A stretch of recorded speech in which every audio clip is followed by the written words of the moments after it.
ఉమ్మడి ఆంధ్రప్రదేశ్ చరిత్రలో కానీ లేదా ఇప్పుడు విభజిత ఆంధ్రప్రదేశ్లో కానీ హైకోర్టు చీఫ్ జస్టిస్గా మొట్టమొదటిసారి ఒక మహిళా న్యాయమూర్తిని నియమించడం జరుగుతుంది సార్. Justice Lisa Gill.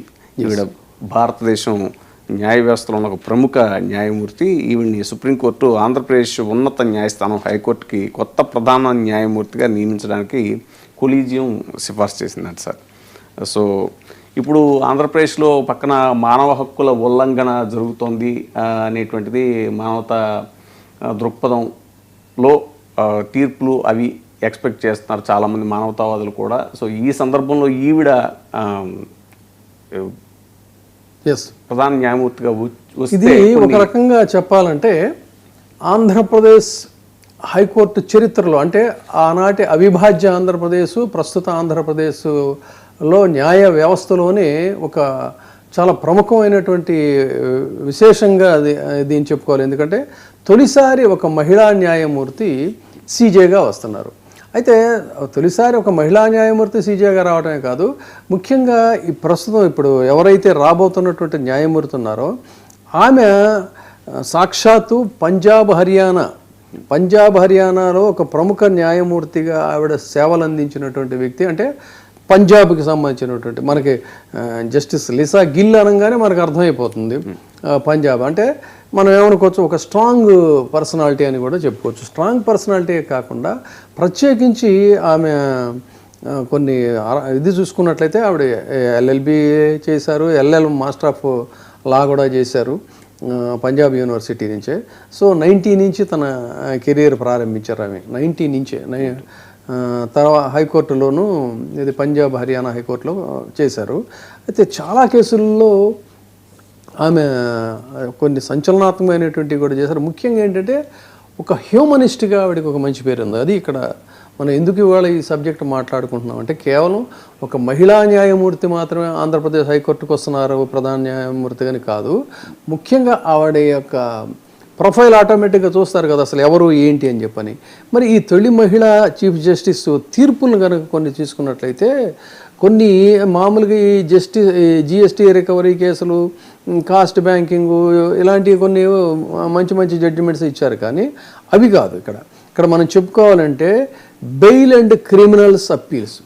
ఇక్కడ మనం దీని గురించి ప్రధానంగా చెప్పుకోవాలి. ఎందుకంటే వాళ్ళ ఆంధ్రప్రదేశ్లో జరుగుతున్నాయన్నీ ఏంటి అక్రమ కేసులు బనాయిస్తున్నారని చెప్పని ఇష్టం వచ్చినట్టు వాళ్ళు తోచినటువంటి అంటే ఇక్కడ వైలేషన్ ఆఫ్ హ్యూమన్ రైట్స్ జరుగుతున్నాయి అనేటువంటి దాన్ని కొంతమంది న్యాయమూర్తులు ఆల్రెడీ తమ కామెంట్స్లో కానీ తమ జడ్జిమెంట్స్లో కానీ లోవర్ కోర్టులో కానీ హైకోర్టులో కానీ ఎస్టాబ్లిష్ చేశారు. It is clearly established. So ఆ నేపథ్యంలో ఒక మహిళా న్యాయమూర్తి రావడం, దట్టు ఆవిడకి ఎక్కువగా ఏంటంటే ఈ బెయిల్ అప్పీల్స్కి సంబంధించి ఒక అద్భుతమైనటువంటి కామెంట్ చేశారు ఆవిడ అబ్జర్వేషన్ కూడా అన్నది ఏంటంటే బెయిల్ అనేటువంటిది అంటే వ్యక్తి స్వేచ్ఛను పరిమితం చేయడం అనేటువంటిది అది ఒక లాస్ట్ రిసార్ట్ కావాలి అన్నారు.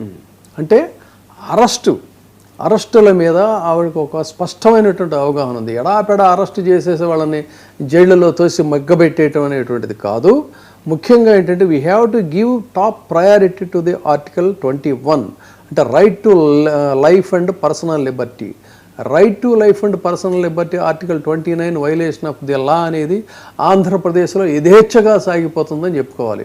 ఎంత యథేచ్ఛగా సాగిపోతుందంటే ఈ మధ్యకాలంలో కూడా చూసాం, భార్యాభర్తలు ఇద్దరు ఏదో చిన్న వ్యాపారం పెట్టుకొని పాపం ఆ ఎన్ని సరుకులన్నీ పెట్టుకొని ఆ చిన్న కారులో వెళ్తూ ఉంటే కూడా సడన్గా సివిల్ డ్రెస్లో వచ్చి వాళ్ళని ఎకాయికని తీసుకెళ్ళిపోయేటువంటివి చేయటం. అంతటితో ఆగకుండా అతను గంజాయి అమ్ముతున్నాడని చెప్పి ఆ గంజాయి కట్టలు ఆ కార్లలో పడేయటం, ఇలాంటివి చాలా చూసాం కదా మనం. సో ఇంతకు మించిన అంతదాకెందుకు నడి రోడ్డు మీద దళితులు అనుకుంటాను బహుశా వారు, వాళ్ళని నడి రోడ్డు మీద కూర్చోబెట్టి అప్పుడెప్పుడు మనం బూటుగాళ్లతో కాలాపాని అని ఒక సినిమా చూసాం. ఆ కాలాపాని అనే సినిమాలో ఆ దౌర్జన్యాలు దౌష్ట్యాలు బ్రిటిష్ పోలీసులు ఏ విధంగా అయితే వ్యవహరించారు ఆ రకంగా నడి రోడ్డు మీద పడుకోబెట్టి కాళ్లతో వాళ్ళని తొక్కి గిలగిలాడుతుంటే కూడా లాఠీలతో ఇది బహిరంగ ప్రదేశంలో చేసేటువంటి చర్యలు కానీ ఇవన్నీ కూడా ఖచ్చితంగా వైలేషన్ ఆఫ్ ఆర్టికల్ 21 కేసులు వాళ్ళ కొంతమంది మీద దాని మీద సుప్రీంకోర్టు కూడా ఈ మధ్య రీసెంట్గా ఒక వర్డిక్ట్ ఇచ్చింది. సో అంటే ఏంటి ఇలాంటి వాటి మీద ఆమెకు ఒక ప్రత్యేకమైనటువంటి ఒక అబ్జర్వేషన్ ఉంది, ఒక అవగాహన ఉంది. అంతేకాకుండా ఇంకొక మనకి జస్టిస్ వీరి గురించి చెప్పుకోవాలంటే, మనకు అసలు చట్టంలో ఎప్పుడు కూడా ఒక ప్రధానమైనటువంటి సూత్రం చాలామందికి ఏంటంటే ఆడి ఆల్ట్రం పార్థం అనేది ఒకటి ఉంటుంది. ఈ ఆడి ఆల్ట్రం పార్థం అంటే ఏంటంటే హియర్సే అదర్స్, అంటే అవతల వాడి ఇప్పుడు ఏదన్నా జరుగుతూ ఉంటే ఏకపక్షంగా తీసుకెళ్ళిపోవడం ఇది చేయటం కాదు, అవతల వాళ్ళ యొక్క దీన్ని కూడా వినాలి మనం. సో ఇది న్యాయ సూత్రాల్లో ప్రధానమైనటువంటి ముఖ్యంగా ఉన్నది ఏంటంటే ఆడి ఆల్ట్రం పార్థం అనేటువంటి ప్రాతిపదికగానే చాలా కేసుల్లో విచారణ జరపాల్సినటువంటి అవసరం ఉంది. సో వాళ్ళు ఏం చెప్తున్నారు, వాళ్ళ వెర్షన్ ఏంటి, వాళ్ళ వెర్షన్ను కూడా విన్న తర్వాతే ఎప్పుడు కూడా చేయాలి. ఆ పాయింట్కి సిజే గారు ముఖ్యంగా వీరు చాలా టాప్ ప్రయారిటీ ఇచ్చారనేటువంటిది కూడా ఇక్కడ మనకి తెలుస్తున్నటువంటిది. And above all these things ముఖ్యంగా ఆమె మహిళా న్యాయమూర్తి గారు కాబట్టి మహిళల హక్కులు, కుటుంబ చట్టాలకు కూడా, అంటే డైవోర్స్, మెయింటెనెన్స్, డొమెస్టిక్ వైలెన్స్ ఇవన్నీ కూడా ఎక్కువైపోయాయి కదా. సో వాటికి సంబంధించి కూడా చాలా సున్నితంగా మనం వీటిని ట్యాకిల్ చేయాలనేటువంటి తన సున్నితమైనటువంటి ఒక దృక్పథం కూడా ఆమెకి ఉన్నట్టుగా కొన్ని మనకి తెలుస్తూ ఉన్నాయి. ఇంకా ఈ జ్యుడిషియల్ ఫిలాసఫీ 2 నెలల ముందు ఏదో సాధారణ జడ్జిగా ఇది చాలా వ్యాలిడ్ పాయింట్. ఇక్కడ first time in India in జ్యుడిషియరీలో న్యాయమూర్తుల నియామకంలో మొదటిసారిగా కొలీజియము ఒక మార్పు చేశారు. ఏంటి ఆ మార్పు వాళ్ళు తీసుకున్నటువంటి ఇది ఏంటంటే, మనకి ఎలా ఉంటుందంటే ప్రధాన న్యాయమూర్తి రిటైర్ అయిపోతారు. ప్రధాన న్యాయమూర్తి రిటైర్ అయిపోయిన వెంటనే సీనియర్ ఎవరైతే ఉంటారో ఆ సీనియర్ ఆయన ఇన్ఛార్జి సీజేగా ఉంటారు. ఇన్ఛార్జి సీజేగా మళ్ళీ ఆ ప్రధాన న్యాయమూర్తి వచ్చేంత వరకు ఎన్ని రోజులు ఉంటారంటే నెల ఉండొచ్చు, 4 నెలలు ఉండొచ్చు, 5 నెలలు ఉండొచ్చు, 6 నెలలు ఉండొచ్చు. So it depends upon the appointment of CJ. అలా ఉంటారు. కానీ ఈసారి ఫస్ట్ టైం ఏం చేశారంటే అలాంటి అవకాశం ఇవ్వకుండా ఎవరైతే తిరిగి సీజేగా రాబోతున్నారో వాళ్ళని ఆ కోర్టుకి మామూలు న్యాయమూర్తిగా ముందు డిప్యూట్ చేస్తున్నారు. డిప్యూట్ చేసిన తర్వాత 2 నెలల పాటు వారు సాధారణ న్యాయమూర్తిగానే ఉంటారు. ఆ తర్వాత సీజేగా బాధ్యతలు స్వీకరిస్తారు.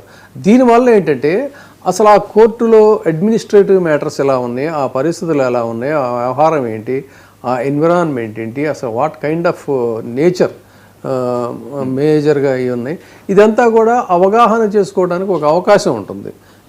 స్ట్రైట్ వే రావటమే సీజేగా వచ్చేటువంటిది కాకుండా ఇది చాలా మంచి వెసులుబాటుగా ఉండేటువంటిది. కాబట్టి ఫస్ట్ టైం కొలీజియము ఈ తరహా అపాయింట్మెంట్స్ అనేది చేశారు. అందుకనే వారు ఆంధ్రప్రదేశ్ హైకోర్టుకి మామూలు ఒక న్యాయమూర్తిగా వస్తున్నారు. వచ్చిన తర్వాత 2 నెలల తర్వాత వారు సీజేగా చేస్తారు. సో ఆమె నేతృత్వంలో ఆంధ్రప్రదేశ్లో ఇంకా మరిన్ని అత్యద్భుతమైనటువంటి తీర్పులు వస్తాయని చెప్పని న్యాయ వ్యవస్థ పట్ల మరింత ప్రగాఢమైనటువంటి విశ్వాసం జనాల్లో ప్రోది అవుతుందని చెప్పని మనం ఆశిద్దాం. Thank you sir. Thank you.